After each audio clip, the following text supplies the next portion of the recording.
Nacional Ciudadano que nos tome la comunicación. Paco, buenas noches. ¿Esta cifra de junio es una anomalía o obedece a un patrón de violencia creciente? Paco, buenas noches.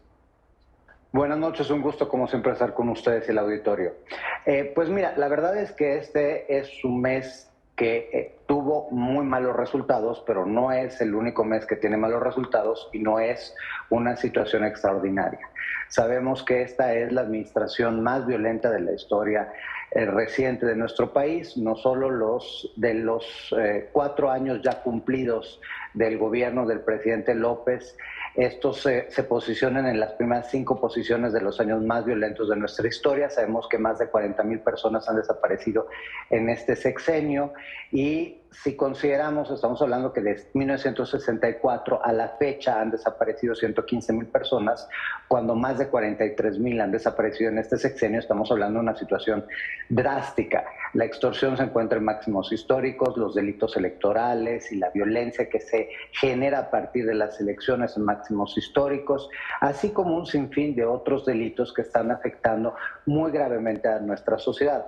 El cierre del mes fue terrible porque vimos el secuestro de policías en Chiapas, porque vimos homicidios y atentados políticos, porque vimos el problema gravísimo del fallecimiento de Hipólito Mora a manos de delincuentes, con evidencias que apuntan a un abandono del Estado para que esto pudiese concretarse. Entonces no es un caso extraordinario. Ahora, si volteamos a ver aparte la estacionalidad de los delitos, generalmente en este momento es donde empezamos uno de los momentos más álgidos de violencia si comparamos respecto a otros meses. Generalmente julio es el mes más violento casi todos los años, entonces es de esperarse que esto que estamos viendo, que esto que acabamos de ver en días pasados, se repetirá en los próximos días. Francisco, dices que, bueno, no son temas o al menos cifras extraordinarias, pero sí ocurrió algo en junio que nos tiene que obligar a voltear a ver qué es lo que está ocurriendo, que fue este atentado contra policías contra integrantes de la Guardia Nacional allá en Guanajuato. Estallar una bomba, esto no es cualquier hecho. Efectivamente, pero lamentablemente esto, insisto, se adscribe a un problema de una ausencia de estrategia, a una pésima respuesta que ha tenido el Estado ante la delincuencia organizada. Si nosotros pensamos en cómo estábamos al cierre de la administración pasada o a la anterior, cuando cerró Calderón su gobierno, teníamos los delitos a la baja. O sea, ya en lo que equivale a este periodo, a partir de mediados de 2011, todos los delitos empezaron a bajar consistentemente, así se mantuvieron durante los primeros 3 años del gobierno de Peña. Cuando cierra el gobierno de Calderón había 7 estados que se encontraron en una situación crítica. Cuando cierra el gobierno de Peña teníamos 15 en condiciones críticas. Hoy prácticamente todo el país está en una situación verdaderamente desbordada de violencia. Chiapas, nada más para tomar el ejemplo de lo que sucedió con los policías que fueron privados de la libertad, era uno de los estados más seguros. Hoy tenemos una crisis profunda en ese estado y efectivamente el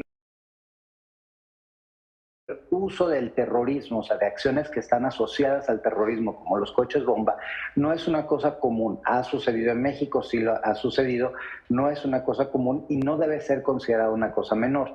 Habrá también que ver que tantas fallas hubo en los protocolos de actuación por parte de la policía, de la Guardia Nacional, que hubo 10 personas heridas. Y esto se debe a que la Guardia Nacional es una institución que no cumple con lo que nos prometieron, no tienen la capacitación, no tienen el profesionalismo que nos habían prometido, no hay evidencia que hayan pasado controles de confianza. Las pocas horas que tienen de capacitación los han hecho sumamente ineficaces.